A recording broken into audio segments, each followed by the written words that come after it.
Story with Binaca. सुनिए कहानी Binaca की जुबानी। तो लीजिए, हाजिर है रविंद्रनाथ टैगोर की लघु कथा पुजारिन। ये बात है कुछ 2500 वर्ष पुरानी। मगध के राजा बिंबासर ने भगवान बुद्ध के चरणों में अपना शीश काटकर बौद्ध धर्म स्वीकार कर लिया। राजा ने बुद्ध के पांव का एक नाखून लेकर उसे श्रद्धा से राज्य के उद्यान में गाड़कर उस पर एक खूबसूरत स्तूप खड़ा कर दिया।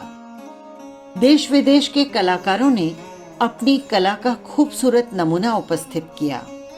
देखकर प्रतीत होता था कि पत्थर बोल उठेंगे। हर एक दिन शाम के वक्त महारानी और राजकुमारियां नहा धोकर अच्छे अच्छे वस्त्र पहनती, डालियों से फूल बिनकर लाती और सोने के थालों में पूजा का सामान सजाकर स्तूप के निकट जाकर पूजा करती। पूरी रात स्तूप के निकट फूल महकते रहते। इसी तरह कई साल बीत गए।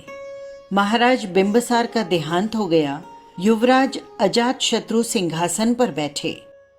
ब्राह्मण धर्म के परम उपासक इस राजा ने नगरी में लहू की नदियां बहा दी और बाप के धर्म को उखाड़ फेंका। उसने यज्ञ की ज्वालाओं में बौद्ध धर्म के शास्त्र अर्पित कर दिए। राजनगरी में घोषणा करवा दी, सावधान सावधान प्रजाजनों, पूजा के अधिकारी सिर्फ 3 ही हैं, वेद, ब्राह्मण और राजा। चौथे किसी की भी पूजा करने वाले के मैं प्राण हर लूंगा। घोषणा वाले दिन की शाम आई। राजमहल की एक दासी नहा धोकर तैयार हो गई। पूजा के थाल में फूल और दीपक सजाए। इस दासी का नाम था श्रीमती। हर शाम को जब राज परिवार की औरतें स्तूप की पूजा के लिए जाती, तब ये अनपढ़ भोली दासी पूजा की सामग्री तैयार करती और उसे उठाकर दूर एक कोने में खड़ी रहती। उसे कुछ नहीं आता था, तो भी आंखें बंद करके खड़ी खड़ी कुछ गुनगुनाया करती थी। राजा का आदेश इस दासी ने सुना था, तो भी दीप और धूप लेकर दासी राजमाता के निकट आकर खड़ी हो गई। कहने लगी, माताजी, पूजा का वक्त हो गया है। राजमाता का जिस्म कांप उठा। डर कर बोली, भाग जा पगली, आज से पूजा का नाम मत लेना। श्रीमती लौट गई। वो महारानी अमिता के कक्ष में पहुंची। श्रीमती के हाथ में पूजा की सामग्री देखकर रानी चौंकी। श्रीमती ने कहा, रानी जी, पूजा का वक्त हो गया है। रानी बोली, क्या साथ में ही मरने का वक्त भी आ गया है? चली जाओ यहां से, कोई देख लेगा तो राजा जी का कोप जाग उठेगा। पूजा के दिन तो चले गए।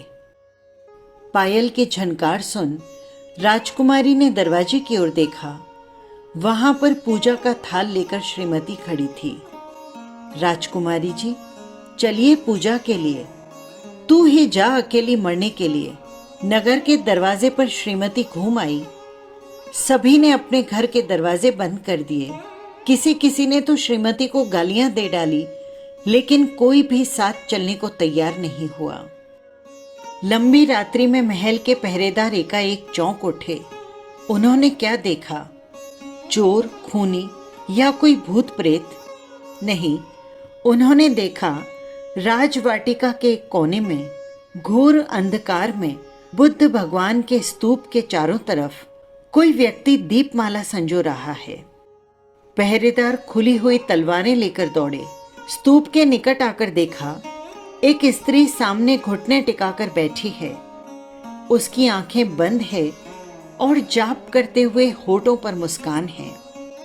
पहरेदार ने आकर ध्यान में बेसुध जिस्म को हिलाया डुलाया और कहा, मृत्यु को माथे पर लगाकर यहां आरती करने वाली हे नारी, तू कौन है? मैं हूं बुद्ध भगवान की दासी और मेरा नाम है श्रीमती। नंगी तलवार श्रीमती के गर्दन पर गिरी। स्तूप का वो पावन पत्थर श्रीमती की श्रद्धा और खून से भीगकर और भी ज्यादा पवित्र हो गया। ये थी छोटी सी कहानी। फिर मिलेंगे किसी नई कथा या कहानी के साथ। नमस्कार।